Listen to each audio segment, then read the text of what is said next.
It is my pleasure to be welcoming one of my favorite Seattle poets. If someone wanted me to list my top 5, she is always in it. The only consistency is Tara Hardy is number 1. And then the next 4 are kind of in rotation depending on, you know, the emotion of the day. But if I want a poet who handles words like an expert handles a dagger, Elisa Chavez is that poet. She will carve the truth out of men's souls. She will say, "This is the way it is. Stop treating me like it's 1950, 1940, or 1830. She is a modern woman, and she will let you know what modern means. Please welcome Elisa Chavez. Even Chavez sounds lethal.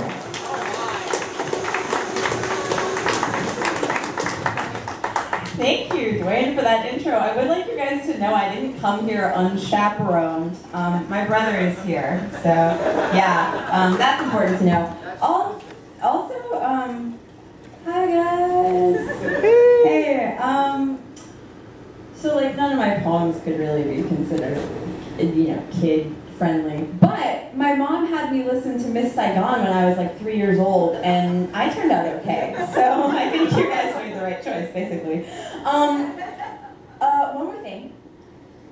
So tonight's lecture is primarily on misogyny. Yeah! We got one person who enjoys misogyny in the house. That's good. I enjoy poems about misogyny. I'm sorry, we're cool.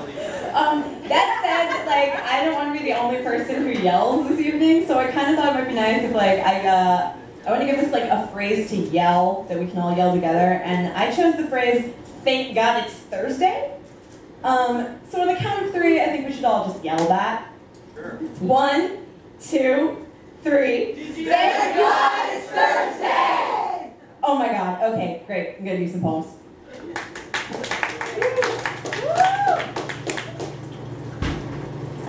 Cool girl doesn't need you to call her back. She is just like one of the guys, only much hotter. To become a cool girl, smile when the person buying you dinner says, "Just so you know, this isn't a date." Sleep with them anyway. Being a cool girl is all about managing expectations. Theirs stay the same, while yours get lower and lower. Cool girl brought a flask of whiskey and a first aid kit. She laughs at every joke, even the mean ones, and shakes them off like droplets. Cool girl knows how to shake things off. That's why she doesn't call last night assault. No one can hurt her without her permission. So if she says you hurt her, you must have had her permission. Cool girl sours to a woman who is just the right shade of forgettable. She makes getting left feel like leaving. Cool girl is a murder ballad. Cool girl is a trap door. She is the story I crammed myself into until my feet bled. Cool girl walks barefoot over hot coals and doesn't burn.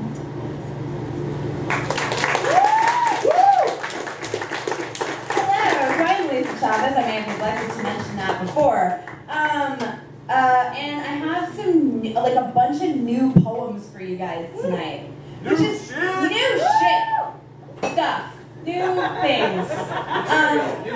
New material. It's very artistic.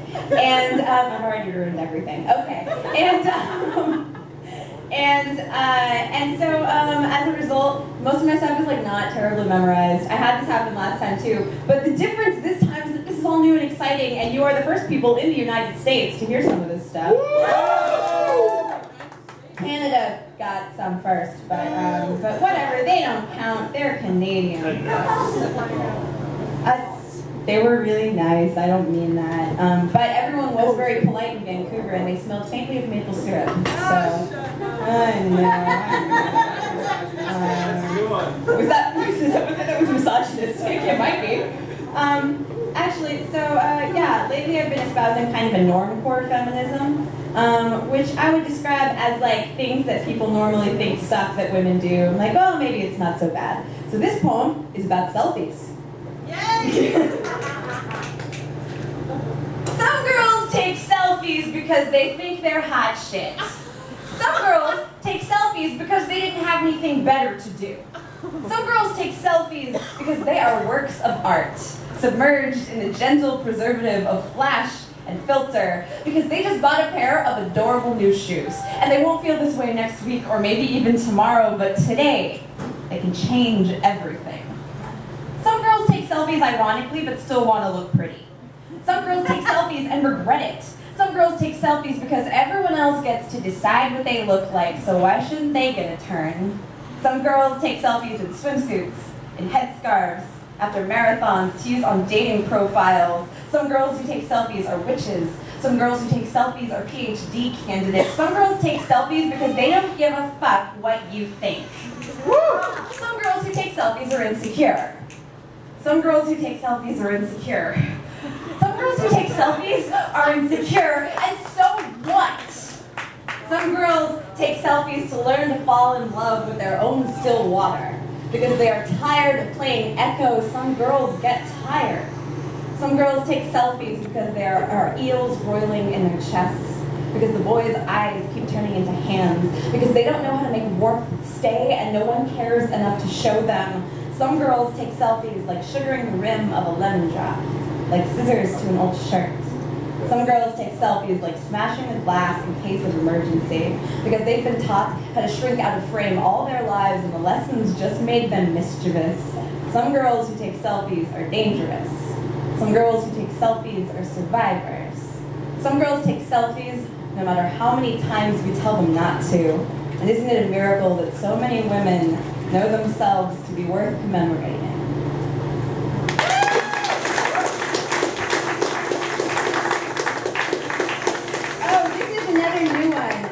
I'm scrolling back through my digital chapbook, which is very user-friendly in case you were wondering. So we're going to do one more, and then we're going to sort of dip down into misogyny, like I promised you. And then hopefully we'll just crawl our way back out, and we'll end on an up note, if that sounds good to everybody. Yeah. Yeah, okay. So we're like, oh, that's cool, I can do that. To Coco Chanel, regarding her adventures as a Nazi spy and sympathizer during the occupation of Paris.